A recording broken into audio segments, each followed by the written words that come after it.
बच्चों, आज हम अध्ययन करेंगे स्त्री जनन तंत्र का। सबसे पहले चर्चा करते हैं कि स्त्री जनन तंत्र कहाँ पर स्थित होता है और इससे संबंधित अंग कौन कौन से हैं। तो स्त्री जनन तंत्र स्थित होता है पेल्विक रीजन या श्रोणि प्रदेश में, और इससे संबंधित जो अंग हैं उनके नाम कुछ इस प्रकार हैं। जैसे एक है एक जोड़ी अंडाशय, दूसरा है अंडवाहिनी या ओविडक्ट, तीसरा गर्भाशय जो कि संख्या में 1 है, गर्भाशय ग्रीवा है जिसे हम सर्विक्स भी बोलते हैं, योनि या वेजाइना, बाह्य जननेंद्रिय, एक्सटर्नल जेनाइटेलिया और स्तन ग्रंथियां या मेमरी ग्लैंड्स जो कि एक जोड़ी है। तो इसकी संरचना के बारे में थोड़ा सा देख लेते हैं। स्त्री जनन तंत्र की संरचना कुछ इस प्रकार से है। इसमें आप पहले अंग को देखें, अंडाशय कहाँ पर स्थित है, अंडाशय कहाँ पर है। अंडाशय देखिए, इसमें जो हरे रंग की दो संरचनाएं हरे रंग से दिखाया गया है, हरी होती नहीं है, डिफ्रेंशिएट करने के लिए दिखाया है।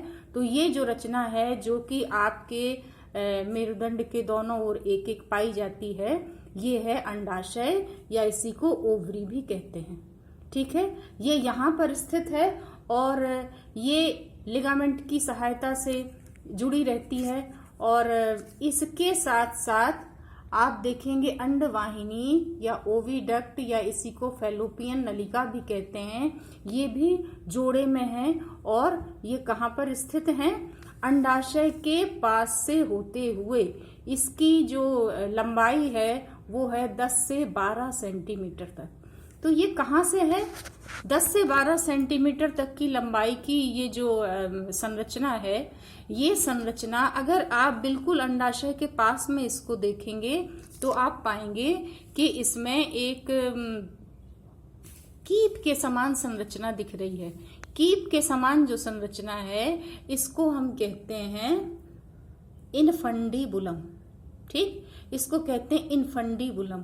और इस इनफंडीबुलम से एक और संरचना निकल रही है जो कि इस तरह से है, झालर के समान छोटे छोटे प्रोजेक्शंस हैं। इन प्रोजेक्शंस को कहते हैं फिम्ब्री। फिम्ब्री का कार्य क्या है? फिम्ब्री का कार्य होता है कि अंडाशय से जब अंडोत्सर्ग होता है तो ये अंड को वहां से पकड़ने का कार्य करते हैं, ग्रहण करने का कार्य करते हैं और उसको लेकर कहाँ पे छोड़ देते हैं? इस फैलोपियन नलिका के अंदर। कीप से लगता हुआ जो आगे का भाग है वो कहलाता है एम्पुला, फूला हुआ भाग। और इसके ठीक पीछे का सकरा भाग जो कि आगे जाकर गर्भाशय से जोड़ता है वो कहलाता है इस्थमस।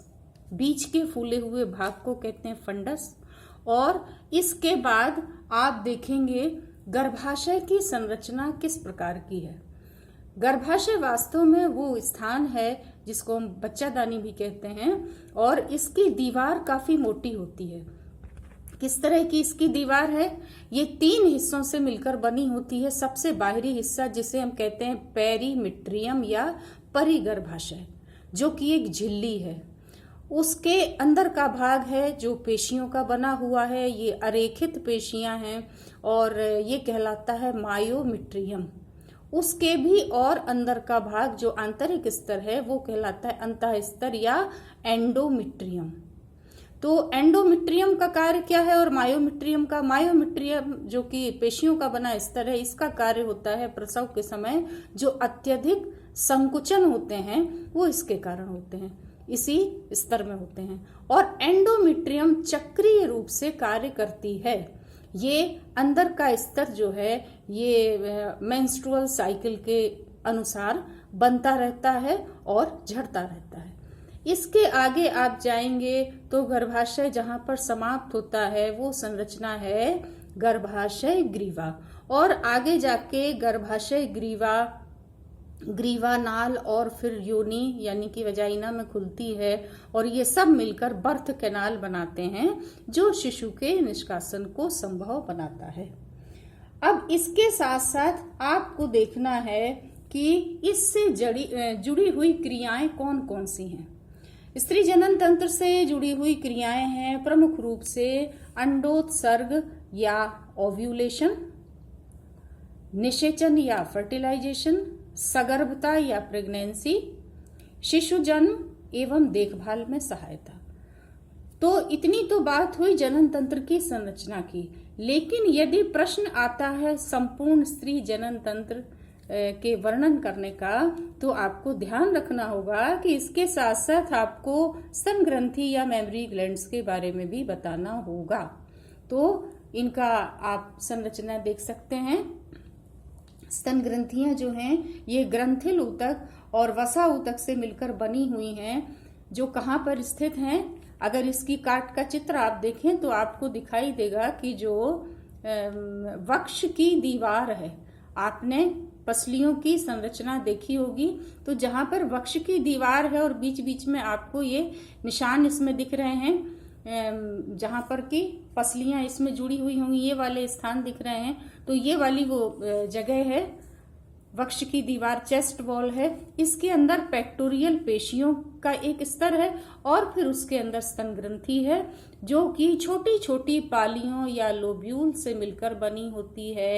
एक ओर की ग्रंथि में ऐसे 15 से लेकर 20 तक लोब्यूल्स या पालियां पाई जाती हैं। पालियों के भीतर दूसरी संरचनाएं जिनको कूपिकाएं कहते हैं।